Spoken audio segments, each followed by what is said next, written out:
Traveling can be exciting. Thanks to the internet age, we can look through a list of flights on any number of airlines and travel sites and select the dates and times we want for transportation, car rentals, and hotel reservations. Yet for many autistics, traveling escalates anxiety because of the sensory processing needs such as loud and crowded airports, bus, and train stations. Many autistics loathe having to go through TSA security checks because of the rush and personnel being unreasonable. Shalese Heard, the Autistic Travel Goddess, is here to share the stories they have of traveling with some helpful ideas to help reduce anxiety and stress for autistics traveling. Welcome, everyone, to today's Autistic Moment, a podcast for autistic adults by an autistic adult. My name is Philip King Lowe. I am the owner, producer, and host, and I am an autistic adult. Thank you so very much for listening. Today's Autistic Moment is a member of the Autistic Podcasters Network. Explore, engage, empower. Today's Autistic Moment, the podcast for intersectional autistic adult communities. This first segment of today's Autistic Moment is sponsored by the Autism Society of Minnesota, known as AWESOME throughout Minnesota's autism community. As Minnesota's first autism resource for more than 50 years, AWESOME serves the whole state, the whole spectrum for the whole life. Visit AWESOME online at ausm.org.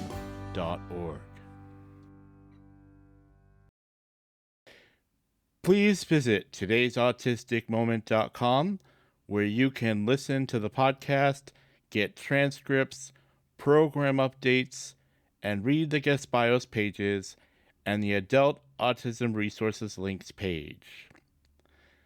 Please visit the Future Shows page to read the titles, guests, and descriptions of all shows coming up. The transcripts are sponsored by Minnesota Independence College and Community. There is a link provided to get access to a document form of the transcript without the purple-colored background so that you can print it without using up the ink on your printer. The written document has a font that is accessible for dyslexics. There are additional transcripts available in Spanish, German, French, and Chinese simplified. The transcripts have hyperlinks that are mentioned by the guests. While visiting the website, please consider supporting the work of today's Autistic Moment with a financial donation. When you tap or click on Support Today's Autistic Moment, you can click on the coffee icon, that's Ko-Fi icon, to make a one-time donation, or tap the Patreon icon to become a monthly subscriber. Donations to today's Autistic Moment are not tax deductible. You can purchase a 16-ounce drinking cup or a lapel pin at the logo shop. Please follow today's Autistic Moment on Facebook, Twitter X, Instagram, LinkedIn, and Blue Sky. Join today's Autistic Moment community group page on Facebook for conversations and updates. Please subscribe to the YouTube channel at Today's Autistic Moment to watch the most recent episode of Autistic Voices Roundtable Discussions. I love being autistic. Here's why. After this first commercial break, Shalese Heard and I will talk about Autistics Traveling.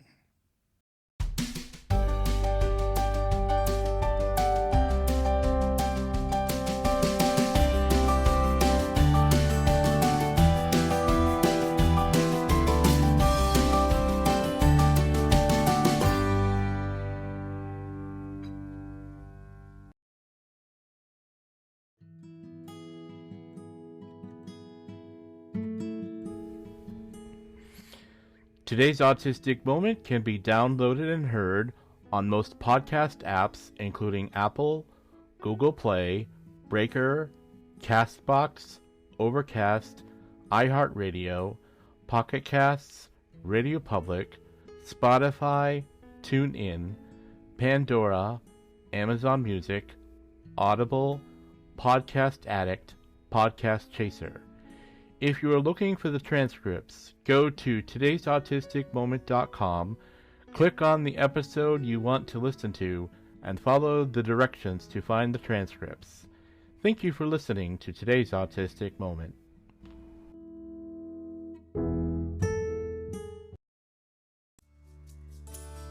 Hello, autism community. My name is Lisa Morgan. I'm an autistic adult too, and I know firsthand what it feels like to be unintentionally harmed by well-meaning professionals when reaching out for help. My passion is to help autistic people find and use their own unique strengths to help themselves. Are you rule-based, a literal thinker, have a focused interest? Let's figure out together how to use the strengths of autism to find solutions. I offer life coaching for autistic adults and individualized workshops for professionals. To find out more, go to autismcrisissupport.com.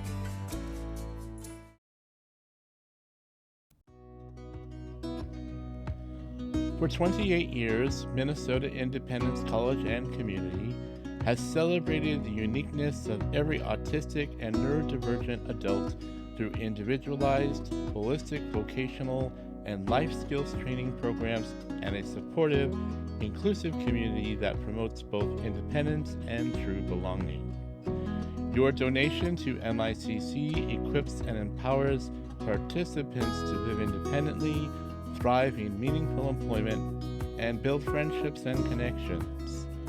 These funds are vital to helping MICC deliver programming that equips and empowers participants to lead the lives they want to lead. Support MICC by donating on Give to the Max Day anytime beginning November 1st through November 17th, and learn more about all our programs on our brand new website, micc.org.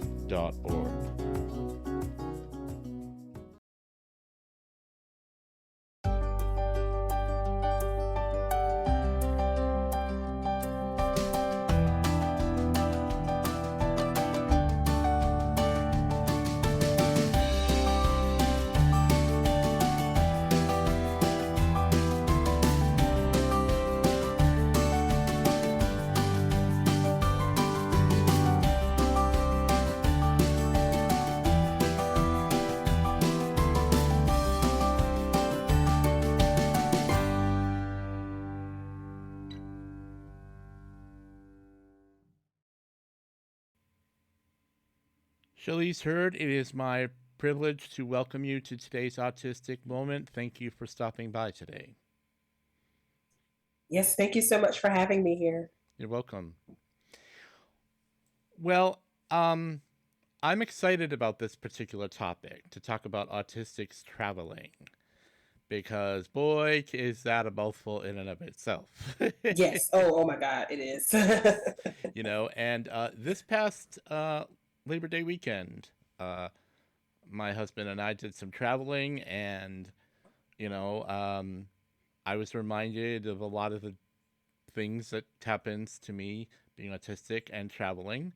And so I really want to have this conversation because, you know, travel is one of those things that many of us do, sometimes chosen, sometimes not chosen necessarily. But, you know, there's so much to discuss about this topic. Everything Yeah. from sensory issues to routine changes to all the plans that need to be made, the crowds and all. So we're going to dig into this topic, and we're going to talk about how we can give some great tips for autistics when they're traveling to be able to prepare and do some self-management here. Let's begin exploring this topic about autistics traveling, and maybe give us a little bit of your background and your experience in traveling, and you know, some things you've learned and some things you've learned to cope with.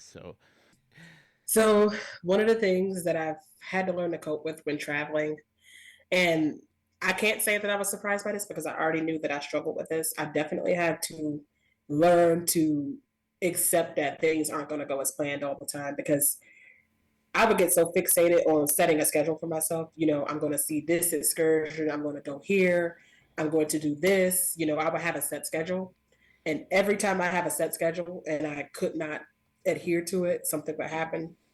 I would get upset. And so I had to learn to just accept that things always happen. Things are always going to change, especially when you're talking about things like delayed flights and canceled flights. Like certain airports is always something when it comes to a flight. And so I've had to learn that I had to be more flexible. And another thing that I had to learn as well is I had to get comfortable being uncomfortable with changing my routine because the thing about travel is it does take you out of your routine. You're not in the same place. You don't necessarily get to have breakfast at the same time or do things at the same time. And so it just took practice for me to accept that part of it. And I think that my desire to travel, just having this obsession with seeing the world, supersedes, my struggle with changing a routine. Like I wanted it bad enough to the point where it didn't really bother me in a sense to have to change my routine or, get used to being adaptable and being flexible. And so what I tell people all the time is that because it's something that I'm passionate about, changing routines and, having things come up and those things don't bother me as much as they would if I was at home because it's something that I enjoy doing. And I guess part of the reason it does not bother me as much is because I come to expect it when I travel versus when I'm at home and these things bother me. Yeah. Well, let's discuss some of the things such as we've already talked about sensory needs, the crowds at airports, bus and train stations. And of course, we're going to talk about just going through a security check, how that can just be just That's so, a mess. And then, we'll talk about things on the planes and trains and all that. But let's start with that. I think, let's clarify one thing. Anxiety before travel, that's valid. It is. It really is. It totally is. Yeah. And it is very real because like every time I'm en route on a trip, the anxiety is very high. Yeah. Because no matter how well prepared I am, I'm always afraid of missing a flight. I'm always afraid of missing out on, the departure, whether it be a flight or a train or what have you. So that anxiety is high. And then the anticipation of getting through the crowds, the anticipation of going through security checkpoints, like just I'm thinking about all those little steps that I have to go through and just anticipating that is stressful. Yeah. Just in some cases, starting with that check-in counter where you're encountering personalities that are all going to be in a rush. Yeah. Hasty. And they're going to be hasty and, quite frankly, thinking about autistics having needs that probably not going to be on the top of their list of priorities. Mm-mm. And so, I have been traveling since I was 6 years old, and I still find it, it can be stressful and I don't know, that sort of thing. So, let's just talk about going through some of those initial, what might be some things that you've learned to do to prepare yourself for some of those situations that you have found helpful? For me, one of the things I've learned to do was have something, like have a protein snack handy, like have some nuts, have, either a piece of fruit, some popcorn, tuna packets, have something handy that's going to help me to ease the anxiety because I find that when I have that in my system, I'm less likely to get overwhelmed and have a meltdown when that happens. Like it helps me to calm down. Also, having plenty of water on hand helps me as well. And another thing that I'd like to do is I listen to some soothing or calming music on the way, just so I can take my mind off of the pending stress that I'm about to encounter. Yeah. So I try to distract myself on the way in anticipation of the travel. one of my tactics has been always leave a little earlier than you expect. Yeah. Because we know that going through those security checkpoints, it's going to take a little Yes. longer. Oh, yes. Yeah, and then I like the idea of taking your favorite beverage or a snack or something, obviously a fidget or something to distract you, give you some soothes, that sort of thing. Uh, by all means, take the moments that you have. Um,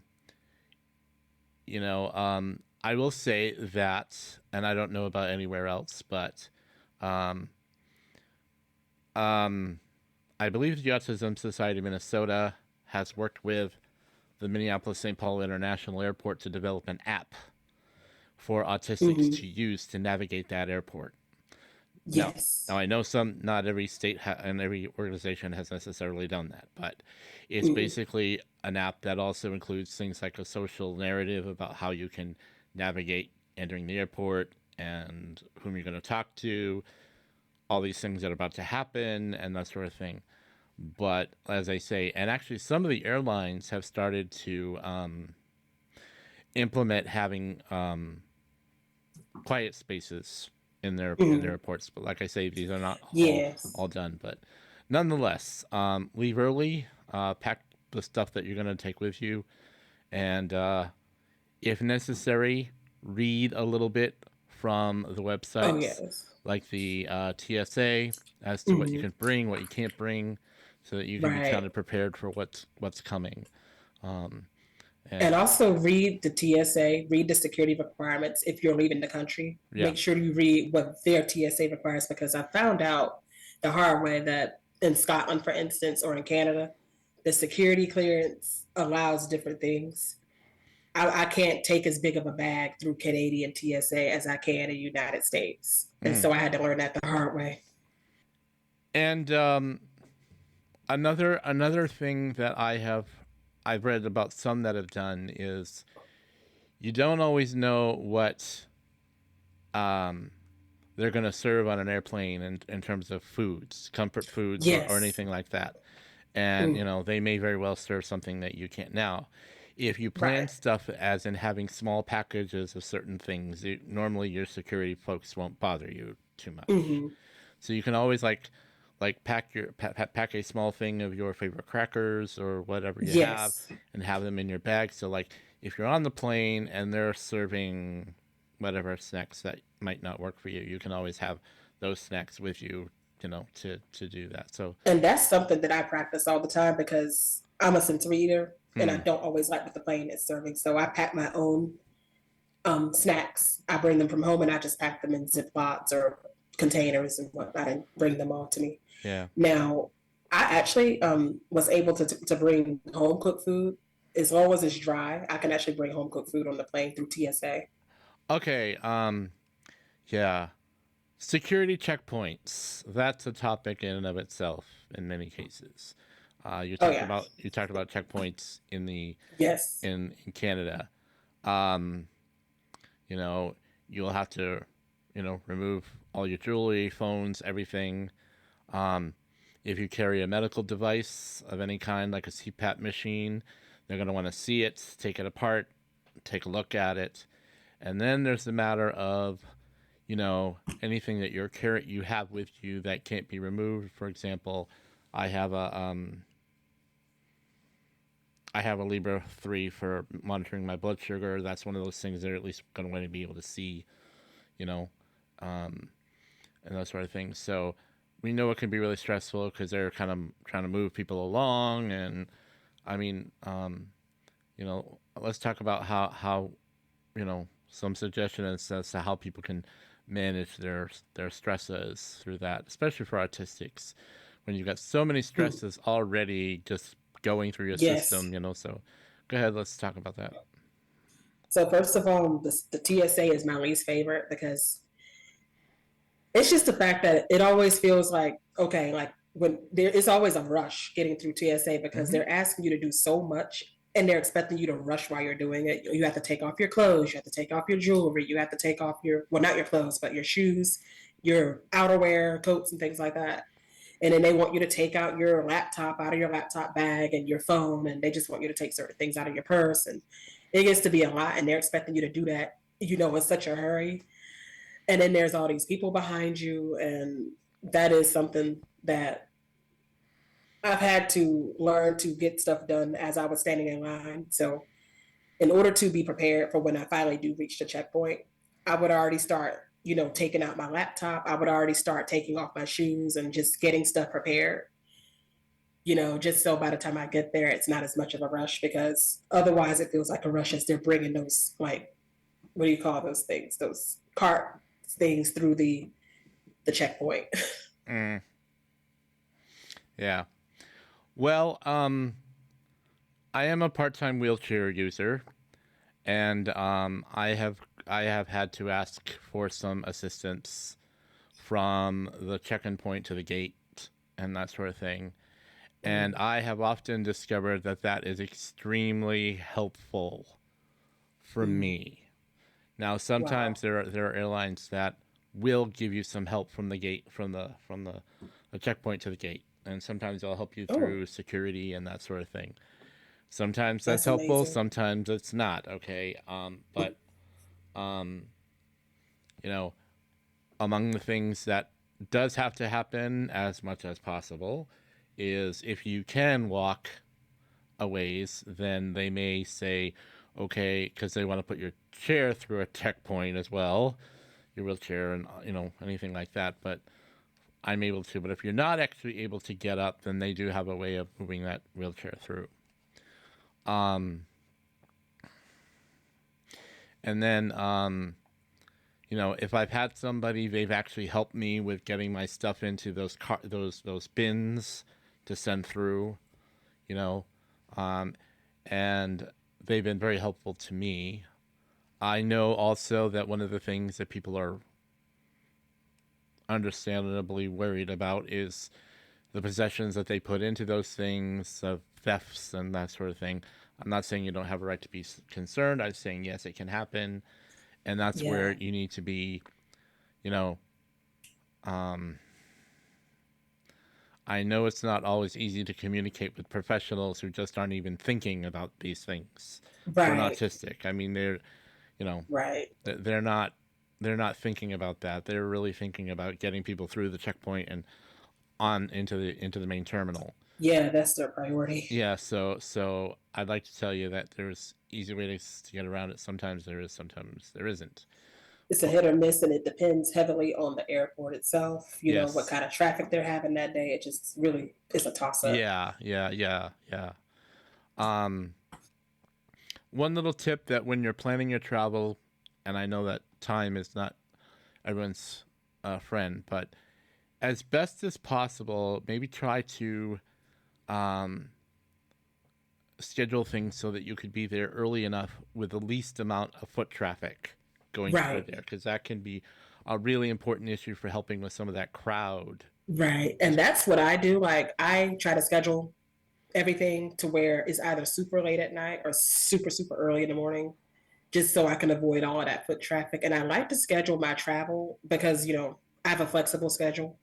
I schedule it on days when it's not as busy. I try to schedule my flights and travel. Yep. So they say Tuesday is a really good day here at my airport where it's really, less crowded, it's less busy. So I try to schedule things on days like that. Yeah. To avoid crowds. Yeah. I hear you. And I have found that, if I'm going through a checkpoint and this is one of those places where it's difficult to always understand what the people in the security checkpoint are asking you to do. And again, a lot of them, they're just asking you to get things done so that they can move everybody in through there and all that. But, sometimes you may have to say, look, I may need some help to understand what I'm supposed to do. And,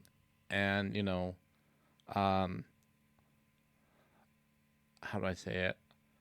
Sometimes you need to be blunt, appropriate, but blunt enough to say, I have to do this, and feel free to ask a question. Do you need to see this? And they'll sometimes tell you. But always have your plan B about how you're going to do some things. And, one of the things about traveling, airports and otherwise, is that some things are predictable, and then they change literally in a second because of something that's happened that needs to be dealt with. But, you know, going through the security checkpoints is not simple. And it's, even for people who are not disabled, it's challenging, but, it's important that you follow instructions as best you can. Always ask for clarification if you're not sure, and keep asking, and that sort of thing. But the other point that can be very difficult for many of us is that if you do go through the camera, and then you get to the other side, and they have something to ask about. They may want to pat you down and see if there's anything they need to be worried about. And I know a lot of us being touched is just not something we're comfortable with. And, right. By all means, if they touch inappropriately, speak up. But, Yeah. Again, they're looking for things to be sure that everybody is safe. And sometimes right. it will mean allowing yourself to be uncomfortable for just a few seconds, that sort of thing. Yeah. And that is, I do acknowledge that's really uncomfortable. Yeah. Yeah. But I just, when I go through it, I just, close my eyes when it's happening, just so I don't dwell on it too much. And then, it just feels like it makes it go faster. Right. Yeah. Also don't be afraid to take some maybe sunglasses or something to dim lights, because they will be brighter in those spaces. Oh yes, sunglasses, and another thing that I recommend is noise canceling headphones. Noise canceling headphones Those or earbuds that can really a fidget toy. Fidget toy. Yep. Carry one of those. And I actually have one that is attached to the belt loop on my pants, so that way I can just reach. It's a pop. Oh, so you just attach it to your belt. It's attached to the belt, and just if I'm feeling anxious, I can just pop the little things in there and just sort of give my hands something to do and my brain something else to think about. Yeah. Oh yeah. Yeah. Following the next commercial break in segment 3, Shalese and I will talk about some websites for people with disabilities to travel, issues that occur in hotels, answering surveys honestly, and how to empower our intersectional autistic adult communities to travel given our socioeconomic limitations.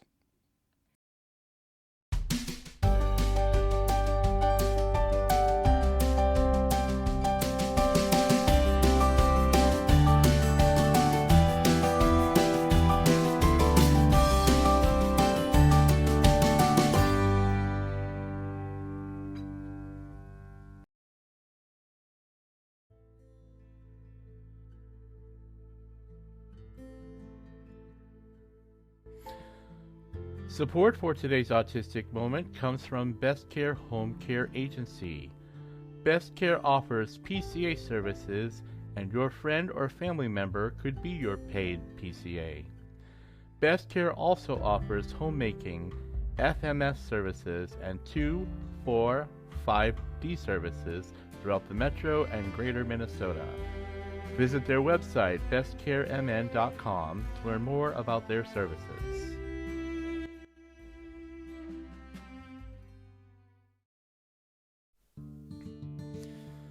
Today's episode is brought to you by Matthew, the #ActuallyAutisticCoach. If you're an autistic adult seeking support, or a friend, family member looking to better understand and assist autistic adults, Matthew is your go-to resource. As a seasoned teacher, consultant, and mentor, Matthew is dedicated to empowering the autistic community. He offers free support groups for autistic adults, educational workshops, and online meditation circles for mindfulness. For organizations, Matthew provides specialized training sessions on inclusivity. With over 15 years of mentoring autistic entrepreneurs, he offers personalized one-on-one coaching, guiding individuals to start businesses, manage careers, and build healthy relationships while embracing their authentic autistic selves. Matthew believes in thriving, not just surviving. Visit theautisticcoach.com today for a more empowered future.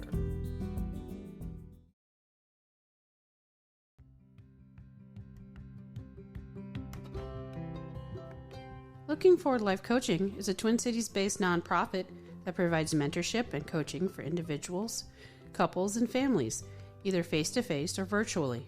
Some areas that Looking Forward Life Coaching can provide services are organizational skills, time management, employment coaching, relationship coaching, and many more.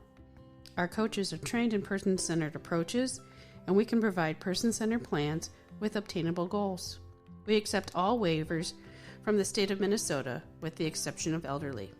We also have reduced rates and scholarships for private pay. If you would like more information or schedule a free meet and greet, visit our website at www.lookingforwardlc.org or call us at 612-504-7414. Looking Forward Life Coaching helps change stumbling blocks of life into stepping stones towards success.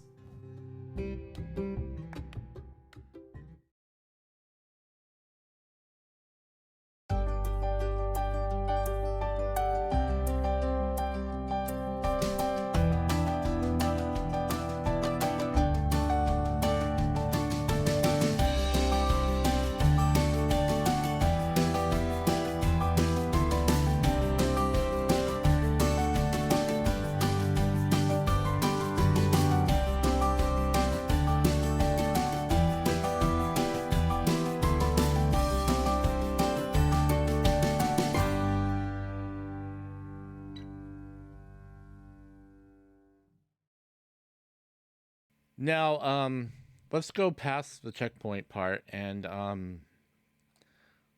we're going to be talking about engaging and empowering, of course. But some of the airlines, and I'm not going to name any others, but I am going to say, I have been flying Southwest now for over 10 years. When you schedule your flight, and you have, you may have a disability of any kind, you can request priority boarding, which means that as long as you're at the gate at the time that you need to be, they will let you board the aircraft first among the first few people. Okay. And there are other lines that will let you do that. They'll say you need priority boarding, we'll give it to you. While I hated the term when I had to use it, I mean, they have autism classified as a comprehensive disability of some kind. I don't like it, but that's how it is worded. But like I say, they have always been very good to me about letting me board ahead of everybody. And that way I can find my seat. I can find a seat that I'm comfortable with. And, if you do have some physical disabilities, like you do need a wheelchair or a mobility device, if you're taking it with you, it will have to be stored in the cargo area. And there's a lot of concern, justifiable concern, about wheelchairs being stolen or broken. And I'd like to tell you that's an easy thing to handle, but I can't. In my particular case, I happen to have a spare wheelchair that I use for travel only, because I won't take the one that I use regularly, because it was paid for by insurance and I don't want to have to try to replace it. But the thing is that I was very impressed with how they handled my wheelchair. They made sure it got from point A to point B to point C and everything like that. Like I said, I can't speak for other airlines, but I can say that, like I said, Southwest Airlines has been very good to me. Here's one of those things. Let's say you are going to be using a mobility device of any kind.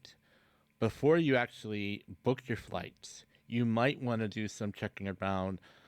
There's some great blogs out there about, wheelchairs, and airlines. That will give you the list of the best airlines that will accommodate you and others that will not, that have a poor reputation.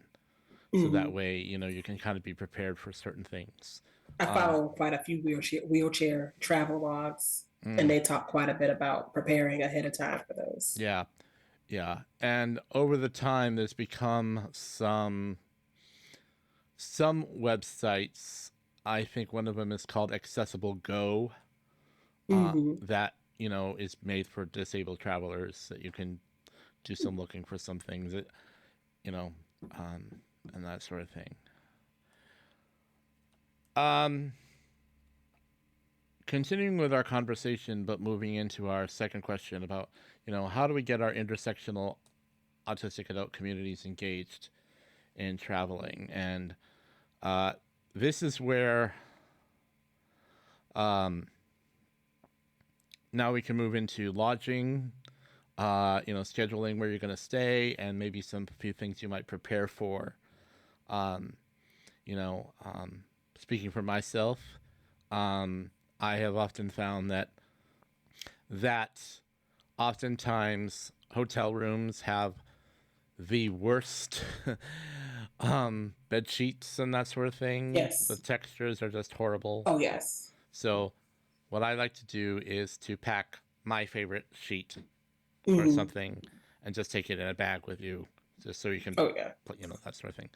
But, again, routine changes like this can be really rough because there's always, showers that have hard water, or, a lot of the towels that are in a lot of hotel rooms are really rough to use, and then there's going to be just dealing with staff that, like I say, they're not there to necessarily please disabled people. They're there to do their jobs and that sort of thing. But,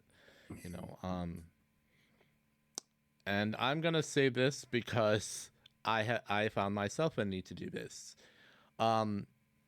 This is one of those places where autistic adults can use one of our characteristics of being honest to a fault. Oh, yes. But yes, I know all about that. when they send you their surveys after you have used their services, that's a good time for you to air your concerns. Absolutely. Yeah. I do. I do too. Take advantage of that time to air it out. So let's talk a little bit more about stuff like that, stuff to prepare for lodging, and then, of course, transportation from the airports and everything. And once you've reached your destinations, and maybe let's talk about some of that if we can. So first things first, when I book my lodging, I prefer to book a hotel that has transportation directly from the airport, whether they have a shuttle or whether they have, whether I book my rental car that has a shuttle from the airport and then I drive myself to the hotel. But either way, I like to cut out as many middlemen as possible when it comes to getting to my hotel room. So either I rent a car and drive myself, or I get a shuttle directly from the airport to get that done. Right. Because it makes it so much easier to plan. And as far as, sheets and things like that, there are certain hotels that I prefer to stay in, and I will only book because of the linens and how they feel against my skin.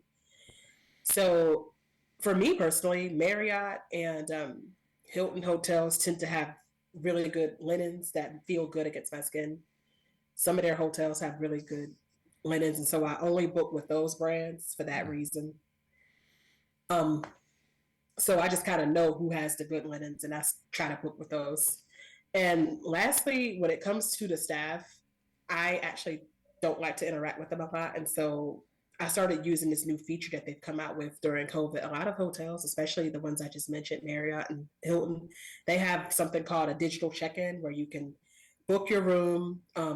You can actually check in from your app. And then there's a digital key that you can use your phone to get through the building and actually unlock your room with your phone. You don't even have to interact with anyone. And the only thing with that is, I will say it's a bit of a hit or miss, because sometimes they'll have you come to the front desk to verify your identity, to verify who you are.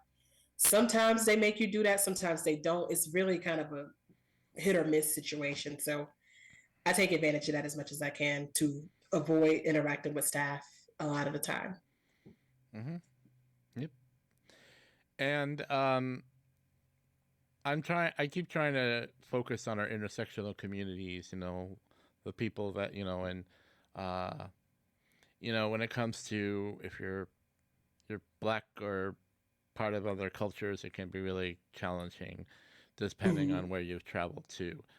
Right. Do you want to talk a little bit about some of that and how that's maybe has impacted you? Yeah. As a Black woman traveler, I have been in places where it was obvious that I was not very welcome there. So I've experienced, for instance, going to South Dakota and going to a hotel, and I witnessed all of the white travelers getting better customer service than me. Like they would come in well after me, get their room service, get checked in, and then I'll be left waiting and not even acknowledged. And I've had that happen to me a few times going to certain places. Um, and when that happens, I tend to have to get out of my comfort zone and call them out on it, which I don't enjoy doing, but it forces me to have to step out of my comfort zone and call them out on it. And I hate conflict, Yeah. but being an autistic Black traveler in a situation where you're not wanted causes me to have to deal with conflict that I don't want to deal with. Yeah. And,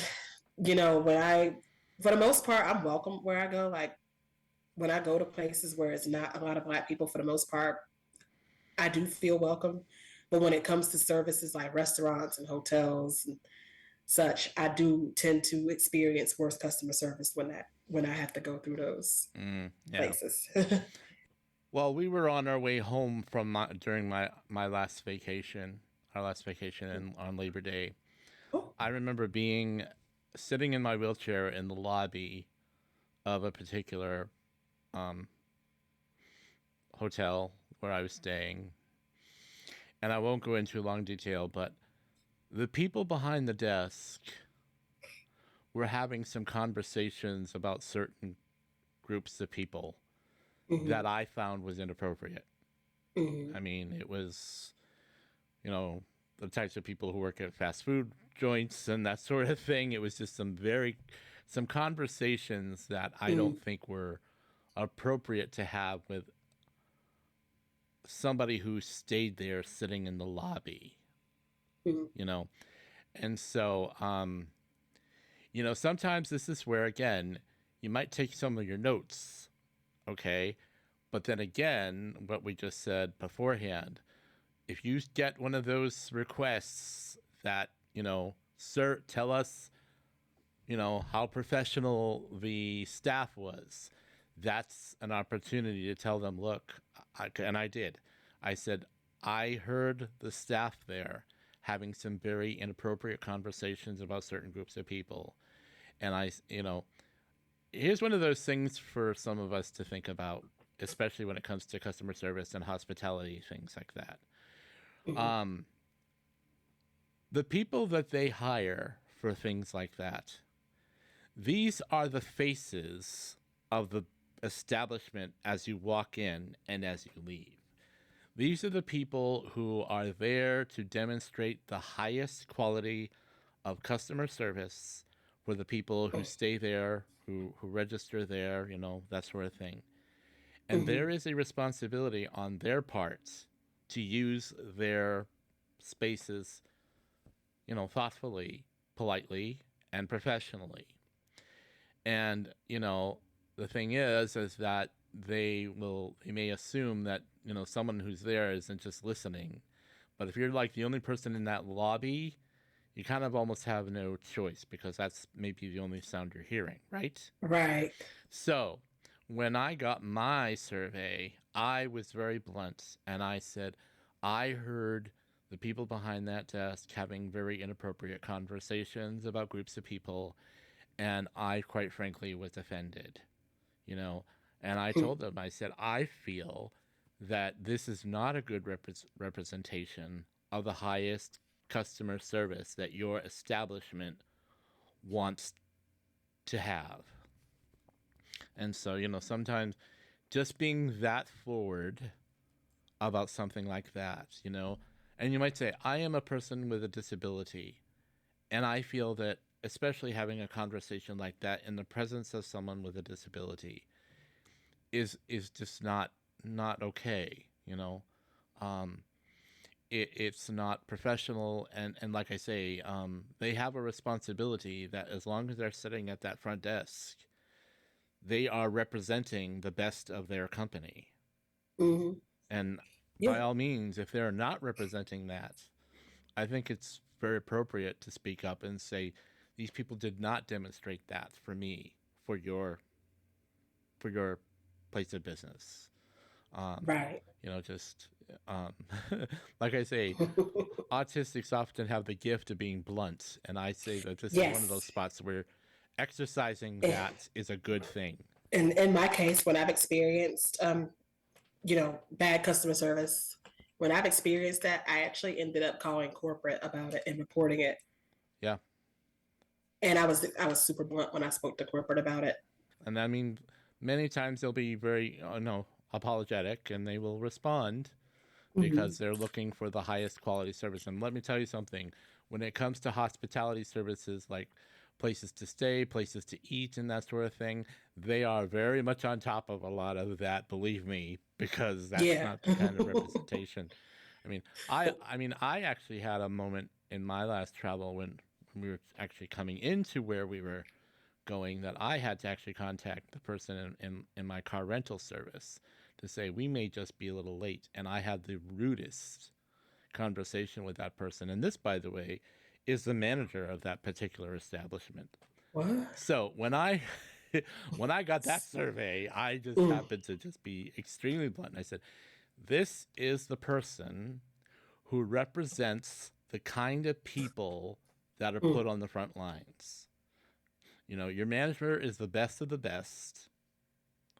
Your manager informs the people who work under them, well, what their responsibilities are. And here was this person just being unbelievably rude and discourteous. So, like I say, if you want Mm. to know a way to get engaged, like I say, use those tools if you have them, Oh yeah. and and Surveys, filing complaint, calling corporate. when we speak of empowering our intersectional autistic adult communities, when we're traveling, um, first of all, I want to say that there are some really great people that you can actually listen to on YouTube who have some Mm-hmm. very good videos who are autistic who travel. Mm-hmm. I've watched several of them that are actually quite good. But when we talk about empowering our autistic adults and that sort of thing, um, where can we start that conversation, Shalese? Because I feel like I'm running out of points here. So I think, first of all, a lot of autistic people, they, for some reason, well, for obvious reasons, a lot of us think we can't travel, or we think that it's out of reach, or we think that it's not accessible. And so I think that we need to start talking about the accessibility of it. And when I say accessibility, I'm talking about financially accessible to travel. Mm-hmm. We need to start there. The money piece is where we need to start when it comes to empowering autistic people to travel. Because, see, when you're talking about an 85% underemployment or unemployment rate Right. among autistic people, think about what that translates to in terms of the ability to travel. Right. And so that conversation, we really can't have that conversation without talking about the financial aspect of it. Absolutely. So I would say, first of all, there needs to be a lot of resources, to help people with autism travel. So there needs to be either groups and nonprofits that, fund people or help fund people with autism to be able to travel, or there needs to be more accessibility when it comes to prices. Travel needs to be more or less expensive, more affordable for a lot of people to experience. And this is just in general. This is not, just for autistic people. Like, travel needs to be accessible to all people who are marginalized, because for the longest time, travel was only accessible to wealthy, affluent white people. And so we need to talk about accessibility in that regard. And even with that, I would just say that even though the system is not in favor of us traveling when it comes to capitalism and the cost of it. We as autistic people can still do what we can in the system. We can still exercise some agency in our ability to travel. Like maybe you don't have to start off going to somewhere far flung, but you can start off going somewhere like the next county over, the next town over, the next state over. You can start small, start small as you can. And that still counts as travel because I think people are taking social media too seriously to where they think that travel doesn't count unless it's all across the world. And part of that has to do with changing our mindset. Like just going over to the next town still counts as travel. And so I think we can start by doing what we can with what we have and changing our mindset about what constitutes as travel. And then if we change those things, then suddenly travel becomes more accessible. And what are some things that you've done to kind of help with that sort of thing? I mean, you're called the travel goddess, from what I understand, and you Yes. have been part of what's called the autism travel movement. Or Mm-hmm. please rephrase that if I have said it wrong. Oh, I call myself the pioneer of the autistic travel movement Yeah. because I started my travel blog back in 2015, well, 2014 when I got out of grad school. I started it, and I was thinking to myself, I want to travel the world. I want to actually finally accomplish my dream of getting to see the world. And so I ended up using funds from my rental car business because I started a business renting out cars. I've done Airbnb to earn extra money. I've done all kinds of side hustles to earn extra money to get to fund my travels. And that's pretty much how I kickstarted this whole thing of being the Autistic Travel Goddess. So I not only do I create content on social media, I started off doing like consulting, helping autistic people, self advocate and start a business. I started off doing that. And then now I write books for Amazon, based on people with autism making money and being self empowered and having self esteem and confidence. I write personal development and financial books on Amazon, which, speaking of which, my latest book is Neurodivergent Millionaire, talking about the financial struggle that we as neurodivergent people have and how travel, one of the things I mentioned in the book is how travel can help us out of the financial struggle. But yeah, so I write books. I also do speaking engagements, and I also, do freelance work as well to fund my travels. And so that's just pretty much what I do on the content creation influencer side with Autistic Travel Goddess, which is now Neurodivergent Millionaire. In segment 4, after this final commercial break, Shalese will share more resources that can help autistics and their families with travel. Today's Autistic Community Bulletin Board will immediately follow.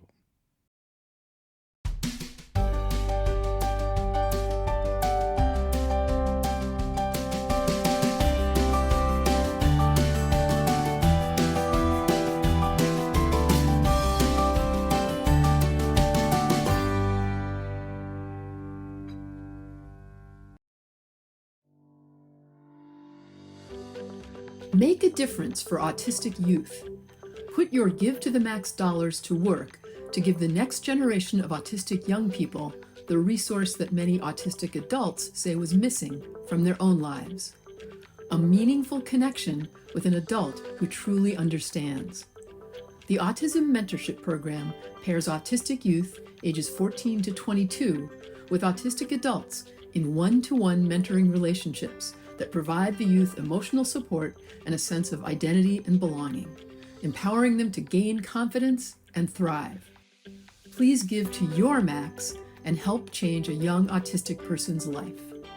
Visit autismmentorshipprogram.org and click on the orange Donate button to contribute your tax-deductible donation today.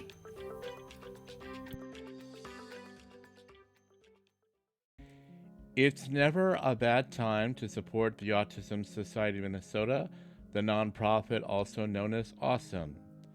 But November is a particularly good time to donate to Awesome because they've kicked off their Give to the Max Day campaign. Donate to Awesome between November 1st and November 21st, and your contribution goes further thanks to matching funds from Awesome's board and other generous supporters like you. A Give to Awesome on Give to the Max Day furthers Awesome's advocacy for inclusivity and accessibility. Your support helps Awesome create a stronger, better Minnesota through the transformation of social service, mental health support, and disability rights. As Minnesota's first autism resource for over half a century, Awesome serves the whole state, the whole spectrum, for the whole life. To support Awesome during Give to the Max Day, visit givemn.org November 1st through November 21st and search Autism Society of Minnesota. Donations stay in the Minnesota autism community and every dollar counts. Your support helps Awesome create connections that empower the autism community with the resources needed to live fully. On November 17th, Maddie Smith will be my guest to talk about autistics living in rural settings. Rural areas are great places to live with less noise and without the crowds and rush of urban and suburban cities. However, many autistics live in rural areas where the services they need for supports are outdated and the atmosphere is hostile to intersectional communities. Many rural areas have residents that are dismissive of autistics and make judgments about how, quote, disabled, end of quote, they are, or assume that they are fleecing the system. The final two shows for Season 4 in December will be the Autistic Jewish Experience with Matthew Lawrence, the Actually Autistic Coach, on December 8th. On December 22nd, Dr. Angela Kindon will be my guest for Embracing the Intersectional Autistic Culture. Thank you for listening to today's Autistic Moment.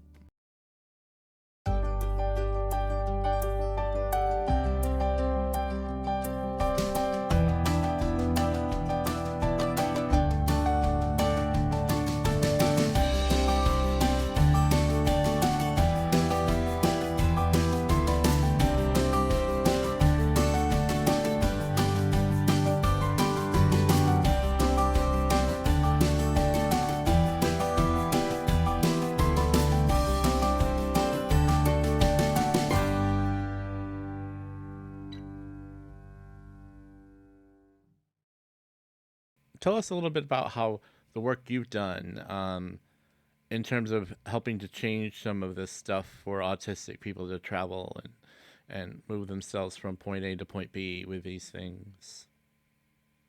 So a lot of the work I've done, I would actually join travel conferences and I would give speeches.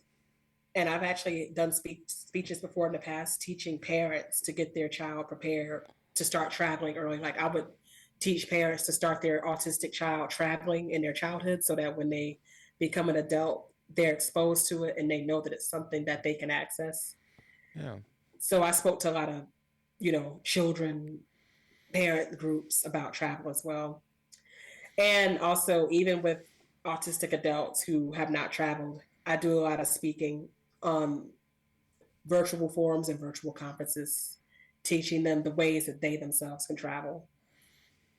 How do you recommend that we work on the economic side of travel for a lot of autistics? We are in socioeconomic crisis in most cases, and sometimes, a job opportunity is the kind of thing we may have to move to do, and it's not like we have all the funds to actually just do that, Right. And then the aids needed to be able to live in a particular area. I mean, some areas are just more expensive to live than others. So, what's your strategy ideas for things like that? What I would say is, my main premise is the fact that because we don't have the same opportunities as neurotypical people, we have to do things differently. Mm-hmm. So that may mean that for instance, everyone's caught up in having a mortgage, everyone's caught up in having a car note, having bills for unnecessary things. In our case, that would mean we would have to live a different lifestyle. We may have to, not get caught up in the mortgage, the car payment, the material things.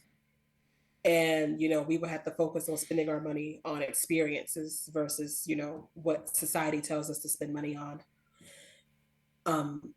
So that's another thing that we can focus on. And secondly, I would think that it would take a systemic change as far as employment opportunities that pay a gainful living wage to help people with autism be able to travel. So I think that a lot of this that we need to address is systemic, and it needs to happen, when it comes to giving us opportunities, equal opportunities, accommodations at work, and, just funding opportunities for travel as well. I think that's like more of a systemic issue that needs to be addressed. Can you give us some websites with some references that some autistics could use if they're planning to travel? Do you have any recommendations about things like that? So one of the things that I love looking at is I love seeing accessible travel. I believe the website's called accessibletravel.com. Yeah. And there's another site called Autism Adventures Abroad. Yeah. And then there's another site that I recommend for wheelchair users called Curb Free by Corey Lee. Mm-hmm. So those are some resources I like utilizing when it comes to traveling. Yeah. Can you send me those resources in an email? I'll make sure they get on my Adult Autism Resources links page, which I have available. Awesome. Yeah. Totally. Yeah. So, well, Shalese, this has been a great conversation, and I hope that we've given all of you out there some great ideas about things you can do. Absolutely. Oh, and one more resource that I think will be good for parents who have autistic children and want to travel with them. It's called Spectrum Getaways. This is a travel agency that specifically is designed to work with parents who have autistic children. Oh, yeah. Okay. And I'll be sending you that in the email as well. That sounds good. Yeah. Yeah. Definitely. Yeah. So, well, thank you so much for being on today, Shalese. And thank you so much. You're welcome. For having me. Yeah. We look forward to having you on again. Today's Autistic Community Bulletin Board. All of these events and many others with their links can be found at todaysautisticmoment.com/bulletin board. The Awesome Coffee Club for Autistic Adults is a space where autistic and neurodivergent adults can connect with each other, foster friendships, and build community while enjoying a favorite beverage or snack. While it is free to participate in Awesome's Coffee Club, we ask that participants purchase something from our venue. Please note the time change, that meetings now begin at 4 p.m. to 6 p.m. on Tuesdays, November 12th and December 3rd at Dogwood Coffee, located at 2700 University Ave, West St. Paul, Minnesota. Zip code is 55114. Understanding Autism virtual classes are offered by the Autism Society of Minnesota. These classes are perfect for autistic individuals, caregivers, those who want to understand the basics of autism, and support autistic people. Classes will be on November 11th at 10 a.m., December 9th at 6 p.m. Classes are free of charge, but you must register to attend. Are you a professional who works with autistic people, such as a therapist, psychologist, occupational therapist, psychiatrist, social worker, case manager, or healthcare provider? Join the Awesome Professional Networking Group to work with the Autism Society of Minnesota's counseling and consultation team that offers a resource to help you network with other professionals. Group sessions are held monthly. See Awesome's event calendar for more information. Register today to attend the 2024 Autistic Community Summit on November 9th, beginning at 10 a.m. to 4:30 p.m. at Woodlake Lutheran Church, located at 2120 West 76th Street, Richfield, Minnesota, zip code 55423.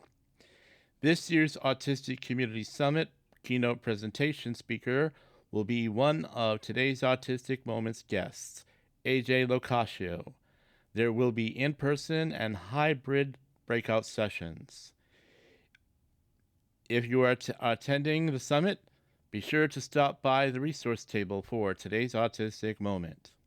Other workshops include Guardianship, What You Need to Know on November 19th, a featured workshop called Executive Functioning Essentials, Practical Tools for Everyday Life on December 5th, and Minnesota Service Navigation on December 17th.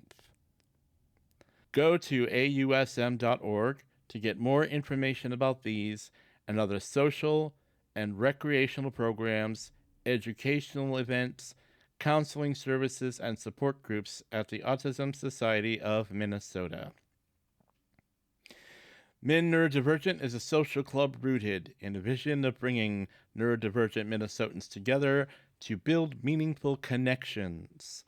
Its core principle is to foster an environment where all are treated with dignity and respect, regardless of ability or preferences. Go to the bulletin board at todaysautisticmoment.com and click on the meetup link to become a member and attend their events. Today's Autistic Moment is here because of the generosity of supporters and sponsors. Please join the supporters by clicking on Support Today's Autistic Moment on todaysautisticmoment.com. If you work for a company and or organization that supports autistic adults and the movement for neurodiversity, I would love to have you sponsor ads on the show. If you would like to sponsor an ad and or have questions about today's Autistic Moment, please send an email to todaysautisticmoment@gmail.com. Thank you for listening to Today's Autistic Moment, a podcast for autistic adults by an autistic adult. May you have an autistically amazing day. All of the guests meet with me on Zoom to record the interviews. The interview transcripts are provided by Otter. The podcast is prepared and edited on WavePad Masters Edition by NCH Software. The podcast is published by Spotify for Podcasters. The music that you hear is licensed to Today's Autistic Moment by PremiumBeat.com.